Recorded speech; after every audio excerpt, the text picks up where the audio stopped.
ലാലേട്ടന്റെ ഇന്നലത്തെ എപ്പിസോഡ് കണ്ടു കഴിഞ്ഞാൽ പൂർണ്ണമായിട്ടും ബോധ്യമാവുന്ന ഒരു കാര്യം തന്നെയാണ്. അതിൽ അനിമോൾ എന്ന് പറയുന്ന കണ്ടസ്റ്റന്റ് തീർച്ചയായിട്ടും കുടുങ്ങി എന്നുള്ളത് അനിമോൾക്ക് തന്നെ ബോധ്യമായിട്ടുള്ള ഒരു കാര്യമായി മാറിയിട്ടുണ്ട്. അതായത് അനിമോള് വരുത്തി വെച്ച വിന തന്നെയാണ് ഇതെന്നുള്ള കാര്യം മറ്റൊരു സത്യസന്ധമായിട്ടുള്ള കാര്യം.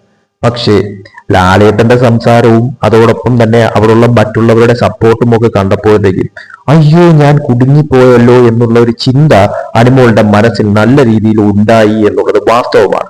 അതിനുശേഷം നടന്ന ടോക്കിംഗ് ഒക്കെ തന്നെ നമ്മൾ എല്ലാവരും കണ്ട ഒരു കാര്യം തന്നെയാണ്.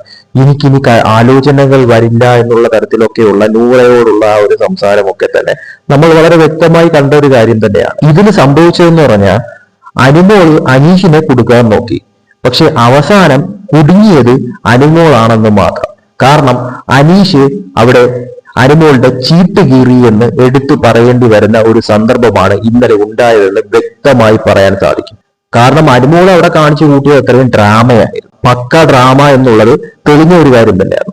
പക്ഷെ അനീഷ് വെട്ടിത്തുറന്ന് കാര്യങ്ങൾ ചോദിക്കുകയും അതിനൊരു അന്ത്യം കുറിക്കുകയുമാണ് ചെയ്തത്. അതില് അനീഷിനെ സമ്മതിച്ചേ പറ്റത്തുള്ളൂ.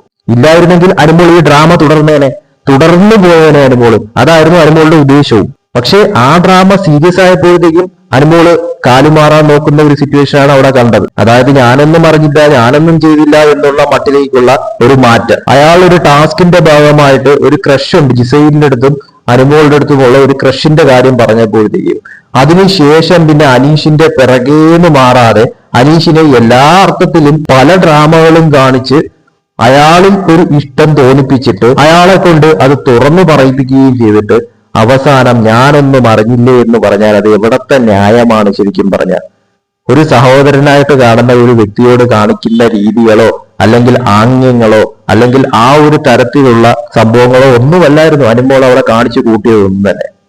അപ്പോ പണി കൊടുക്കാൻ നോക്കിയത് അനീഷിന് തിരിച്ച് പണി കിട്ടിയപ്പോഴത്തേക്ക് അയ്യോ ഞാൻ പെട്ടുപോയി, ഇനി എന്ത് ചെയ്യും എന്നുള്ള രീതിയിലേക്കാണ് അനിമോളുടെ ഒരു ചിന്ത എന്ന് പറയുന്നത്. ഇത്രയുമൊക്കെ ആക്കി വെച്ചതിന്റെ പൂർണ്ണ ഉത്തരവാദിത്വം അനിമോൾക്ക് തന്നെയാണ് എന്ന കാര്യത്തിൽ സംശയമില്ല.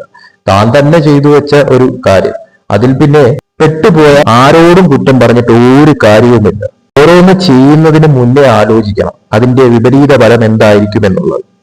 ഫിനാലെ വരെ ഈ ഒരു ഡ്രാമ മുന്നോട്ട് കൊണ്ടുപോയിട്ട് ഫിനാലെ കഴിഞ്ഞ് പുറത്തിറങ്ങിയതിനു ശേഷം നൈസായിട്ട് കൈകാര്യം ചെയ്യാമെന്നുള്ള രീതിയിലേക്ക് ആയിരുന്നായിരിക്കാം അനിമോള്. കാരണം അവിടെ നൂറെടുത്തും ആദിലെടുത്തും ഒക്കെ സംസാരിക്കുന്ന കേട്ടോ, ഇത് പുറത്തായിരുന്നെങ്കിൽ ഞാൻ നൈസായിട്ട് ഡീൽ ചെയ്തേനെ, പക്ഷെ ഇത് അകത്തായതുകൊണ്ട് തന്നെ ഇത് പുറത്ത് എങ്ങനെ പോകും, ഇത് നെഗറ്റീവ് ആകുമോ, പ്രേക്ഷകർ എങ്ങനെ എടുക്കുമെന്നുള്ള ആ ഒരു പേടി. ഇതാണ് പറയുന്നത്, കള്ളത്തരം കാണിച്ചാൽ അല്ലെങ്കിൽ ഇതുപോലുള്ള ഡ്രാമകൾ ഇറക്കിയാൽ പെടും, എപ്പോഴെങ്കിലും പെടും.